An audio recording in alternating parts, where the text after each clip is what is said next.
Hello, everybody, and welcome. It's really nice to have you with us today. We are here to do the first of our Mental Health Month webinars, and our first one is Gen Z, Surviving the Workplace While Protecting Your Wellbeing. And so I'm joined by Ella Kerr, our HR coordinator, one of our Gen Zs, who is going to, who also has a psychology background and is going to share with us a little bit of perspective today.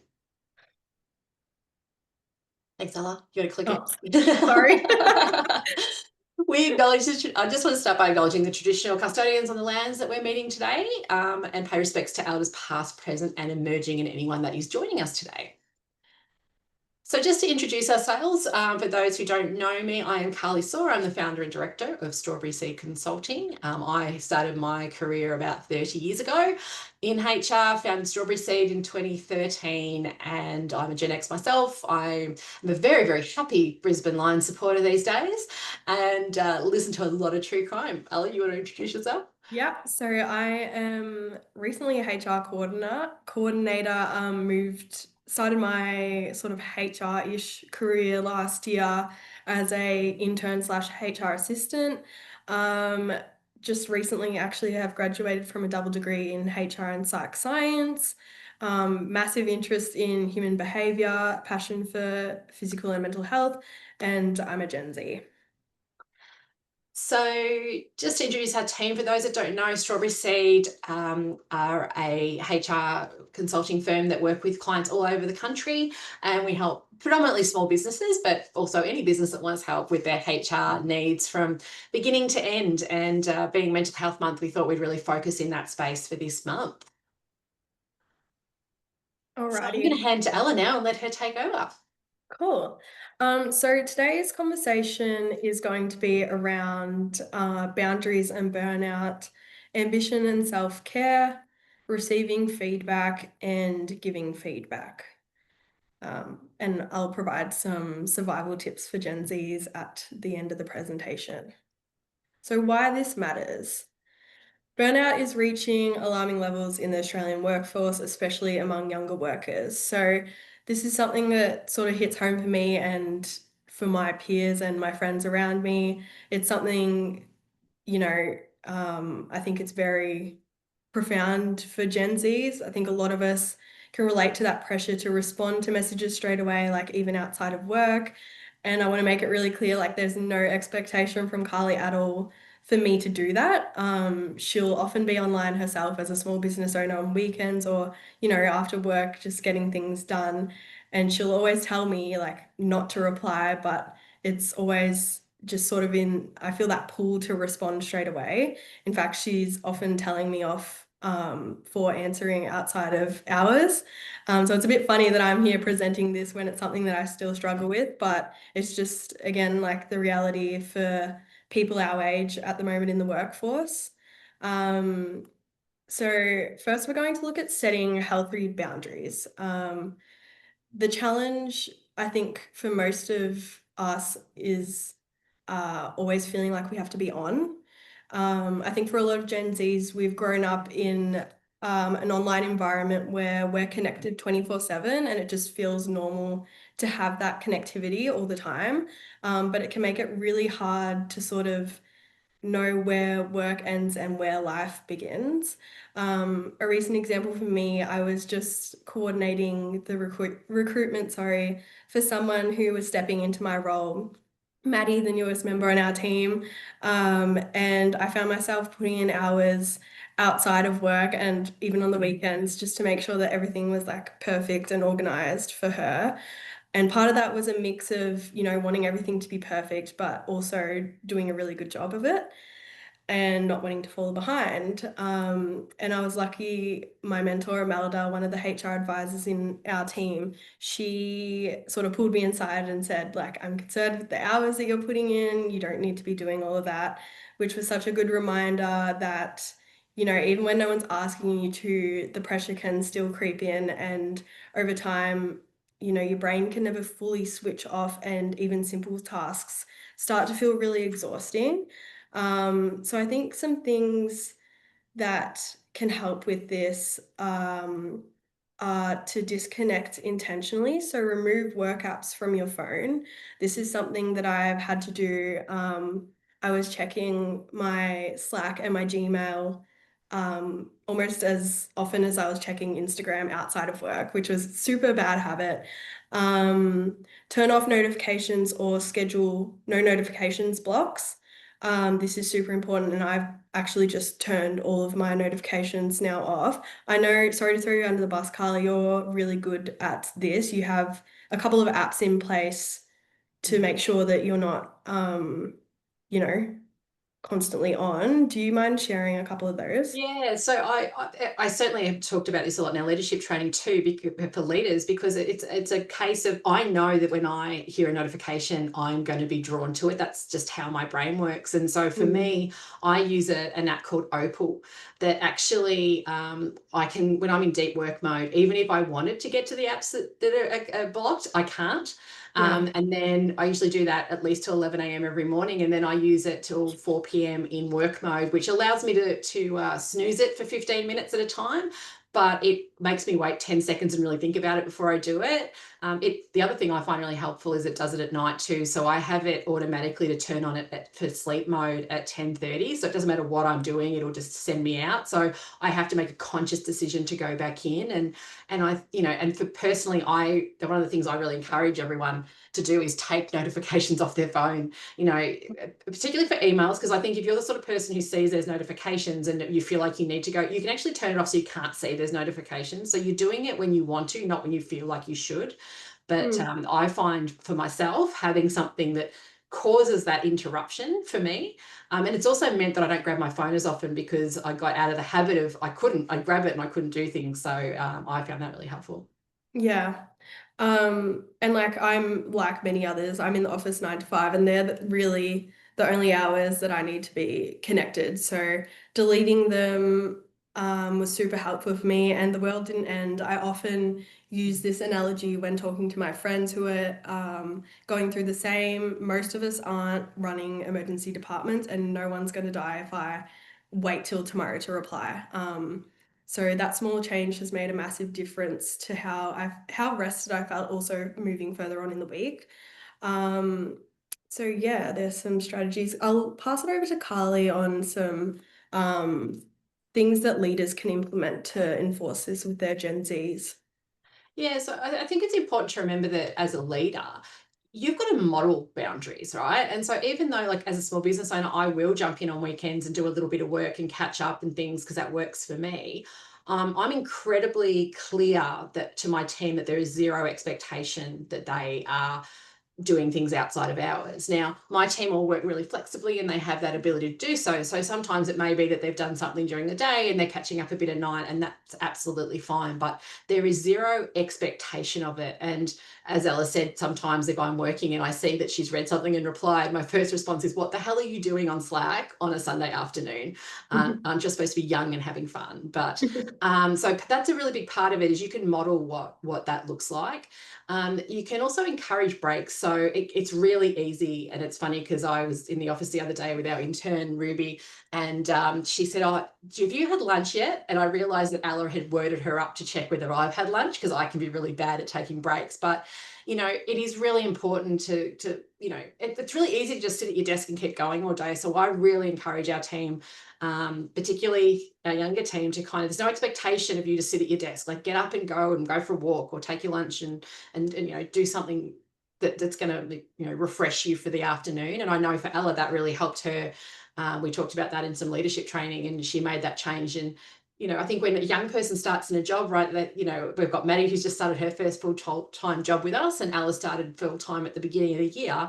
You don't realize how exhausted you are at the end of the week when you first start, when you're not really used to it. And I know for Ella that made a really big change when she started doing that. And I think you've got to model recovery and rest, that we don't have to be on all the time. It's okay to say, look, I mean, I'll be honest, I've been awake since 3 a.m. this morning. That's not by choice. And so I'm not going to be on all day. I'm going to take that time off, and I'm really open about that. So I think if you can really be open and talk openly about, and if you observe that they're getting a bit burnt out, like Imelda did with Ella, that's really important. And just that, you don't have to be on all the time. And that's not the expectation. And certainly we did a webinar back in August on managing Gen Z, and I encourage you all to watch it. I'll link it when we send this through. But we have to realize that this generation, they also look to us to learn. But what I love about them is that they are aware that they don't want to burn out. They don't wait till they burn out. But I think for some of them in their first job, they can get caught up in wanting to do what they think they should be doing rather than doing what's best for them. Yeah, perfect. Thank you. So on that, the next thing we're going to talk about is avoiding burnout. So these are some quick tips, practical tools that we could be using to avoid burnout. As I often say, take what you want, leave what you will. But these things are honestly have made a huge difference to my day, and it can be often the thing that leaves us at the end of the day feeling a bit more upbeat, as opposed to not being able to switch off once it comes to bedtime. It could be something as small as taking a 5-minute break, a micro break, a quick walk. Often, if I feel myself getting overwhelmed at work, or I feel like I've been sitting in the same spot, I will get up and just go for a walk down the street. We're really lucky here in Torquay. We've got some beautiful facilities. We're across the road from a cafe, so I'll just walk across, grab a coffee, and it makes all the difference. Another one is blocking your work. So actually scheduling focused time into your calendar instead of trying to multitask all day. I think it's really important to acknowledge that a lot of the things that stress us out and overwhelm us are things that are within our control if we just can remember these quick recharge and reset tools. Simple things like, having your lunch away from your desk. That was something that I was not very good at doing. And as I've had Maddie come on and mentoring her, I'm like, I actually last week slipped up and had my lunch at my desk, but I said to Maddie, don't do this. Like, this is not a healthy habit. Make sure you're going away. And I think she's done that like every day since she's been with us, which is awesome to see.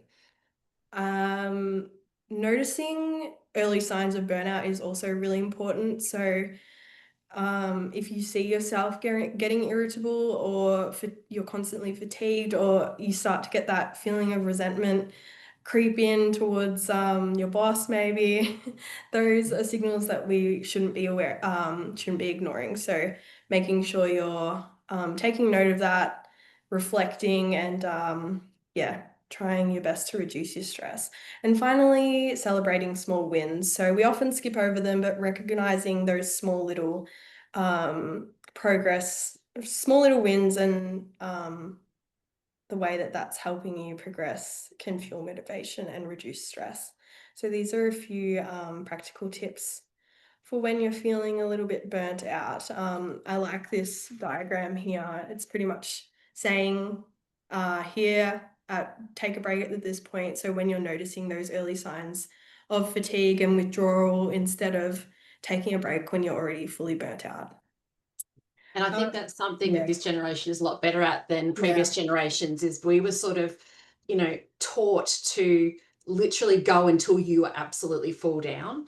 And I Yeah. think the awareness around mental health, and the fact that Gen Z, certainly those Gen Xers out there, our kids are Gen Zs, and they watched us do that, and they don't want to do that. And it's actually a lot more better for you, health wise, productivity wise, and everything, to not wait until you're so burnt out you have no choice to take a break. But doing those small things earlier means you're not going to get to that point. And I think that's really important.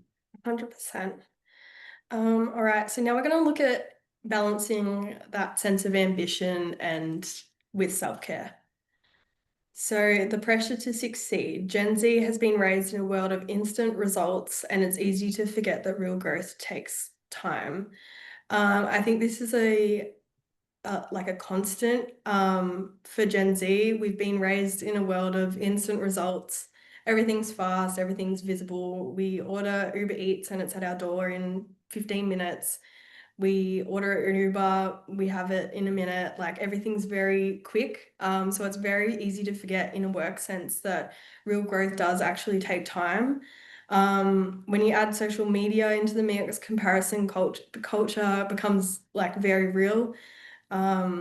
This is something that I've been struggling with recently, and I know a lot of my peers have. You scroll and you see one friend building a house, the next is getting engaged, the next is having a baby, the next is getting a promotion, and suddenly it's very easy to compare where you are at with everyone else. But I think it's really important to remember that there's no such thing as falling behind.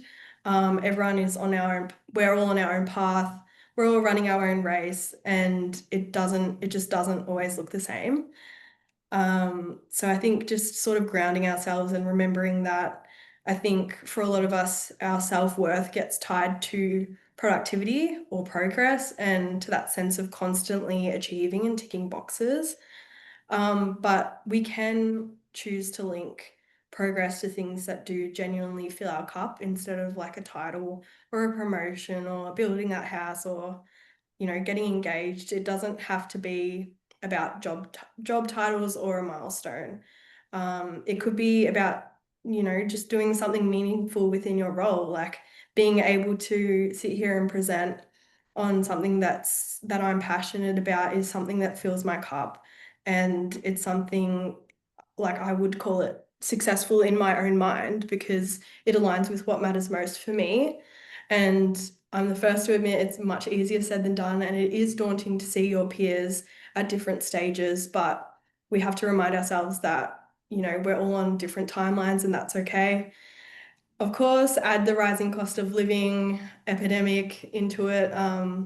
There is a real daily pressure for our generation to be succeeding, which is no wonder why we feel like we're running to keep up. But yeah, I think just grounding ourselves and remembering that we're on our own path, taking a breath, and there's no single version of success. So some habits for Gen Zs. Redefining success. Oh, sorry. Redefining success, so measuring our progress, not perfection. Scheduling recovery, so yeah, schedule recovery. So treat rest like a meeting that can't be skipped. Unfollow comparison triggers, curate what you consume online. I think that's really important, and I'm sure everyone's heard it before, but it really can be the difference between, finding yourself remunerating over comparison, and to not celebrate the micro wins, as I mentioned previously.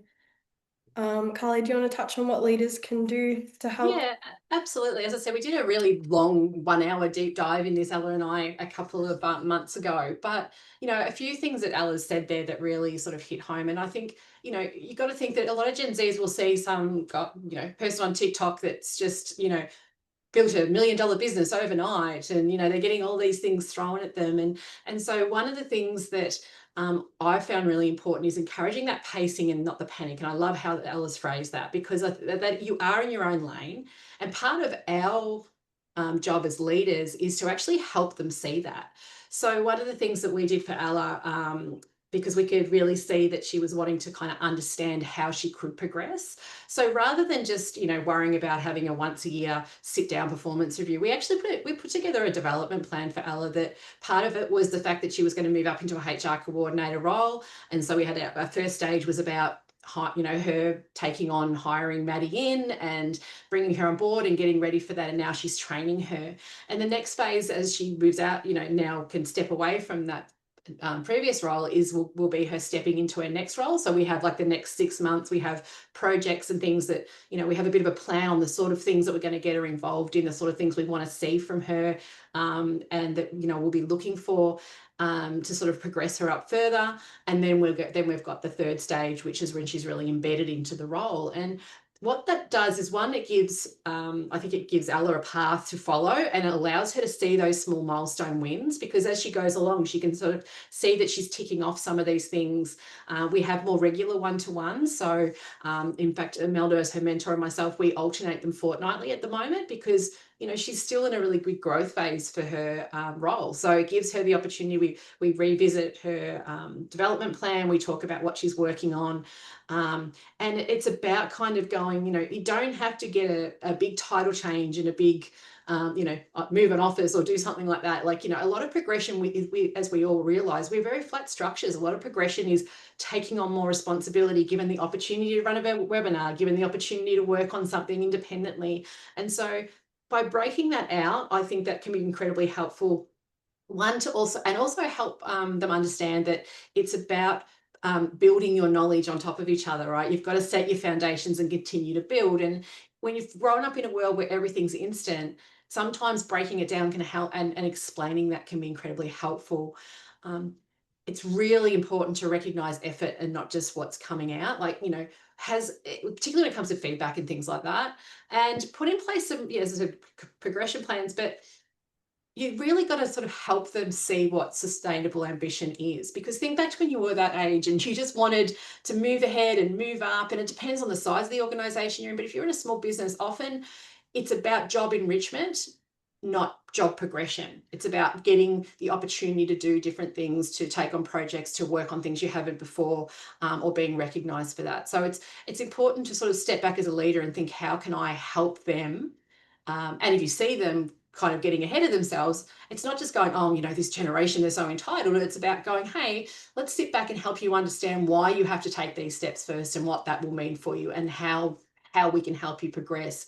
Including, and I've always believed this, I've run a lot of graduate programs. When someone's in their first 2 years, I prefer to give them 6 monthly increments in terms of salary, because they are learning a lot really quickly. And, I think that first 2 years sets that foundation, and then it's what you show and what you demonstrate and how you use that foundation that will show how quickly you'll progress. Thank you.